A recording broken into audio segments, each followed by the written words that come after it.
First time mo ba na mag-travel sa Boracay at gusto mo ng DIY transfer from Caticlan Airport to Boracay para makatipid? Eto ang step-by-step guide na para sa iyo.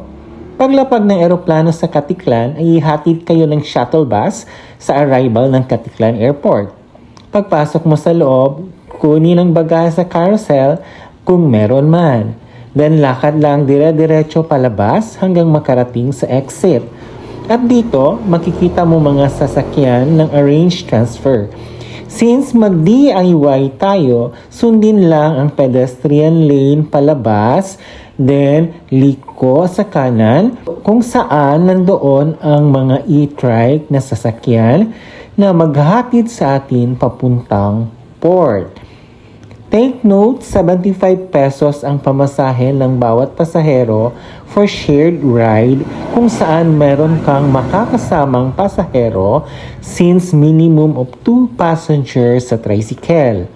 Pero kung gusto nyo ng solong sakay at hindi na maghintay ng makakasama, you can pay 150 pesos na pamasahe considered as a special ride, tinatawag nilang chartered ride papuntang port.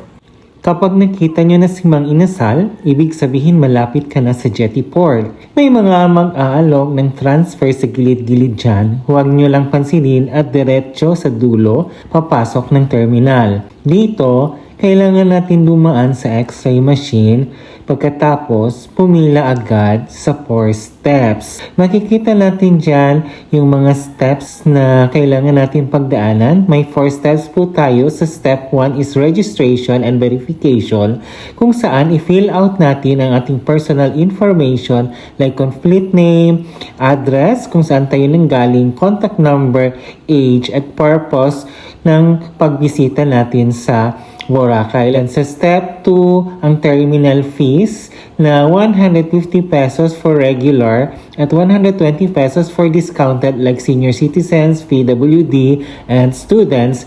Followed sa step 3 naman, magpipila tayo ulit at magbabayad ng environmental fee with the same fees of 150 pesos for the regular and 120 pesos for the discounted like PWD, senior citizens, and students. And then sa huling step, step 4 para sa boat fare naman na 50 pesos lang po yung pamasahe pagtawid from Jetty Port to Boracay and 40 pesos for the discounted like PWD, senior citizens, and student. Pag okay na, diretso na po tayo papalabas ng port sa may tourist guest lane. Pero bago yan, kailangan muna natin fill upan ang boat ticket na binigay sa atin para ma-assign po tayo kung aling boat ang ating sasakyan at mabigyan po tayo ng seat number. Yung boat nila usually 60 to 70 pax capacity and travel time from Jetty Port to Boracay approximately 10 to 15 minutes. At pagbaba po natin, diretso lang po tayo lakad pakanan hanggang sa makarating sa dulo and then liko po tayo sa kaliwa. Dire-diretso hanggang sa makarating sa labas, nandoon yung mga e-trike at multicab na pwede nating sakyan papuntang hotel. Take note na from port, mas malapit po yung station 3 and then station 2, station 1 yung malayo. So pag mag-special ride po tayo, usually ranging from 150 pesos to 350 pesos. At pag naka-shared ride ay nasa 25 to 35 pesos lamang. Kaya ano pang hinihintay mo? Mag-Boracay na! Please follow for more!